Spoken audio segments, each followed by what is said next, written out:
says, while you are enriched in everything for all liberality, which causes thanksgiving through us to God. So the first incentive, family, for giving, that it brings praises and thanksgiving to God. Remember, you are His, and your purpose and reason for living, the larger purpose and reason for living, is to glorify God.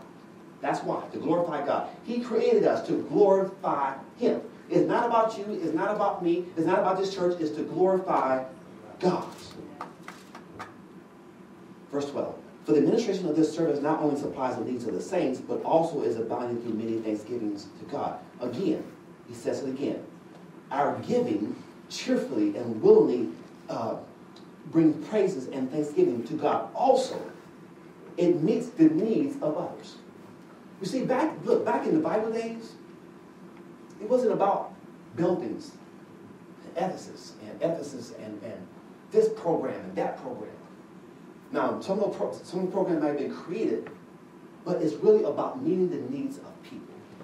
When it really comes down to it, when God gives us, it's about meeting the needs of others. Third need, a third incentive. It testifies, or it gives a testimony to the gospel of Christ. Look at verse 13. While through the proof of this ministry they glorify God for the obedience of your confession to the gospel of Christ. Remember, we talked about effective evangelism, sharing the message of faith, hope, and love, proclaiming the gospel of Christ. As you give, you are testifying to your obedience to the gospel of Christ, which is changing the heart of people, especially if you give to someone who's not a non-believer, or maybe who walked away from God. Wow, them Christians, wow, that's real nice. You ever heard that? That's real nice. Them Christians. And you're testifying to the goodness of God in your life. You're testifying to the gospel of Christ, which in turn turns their affection towards God. It may take some time, but that's how it works. Final incentive.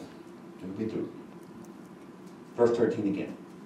While through the proof of this ministry, they glorify God.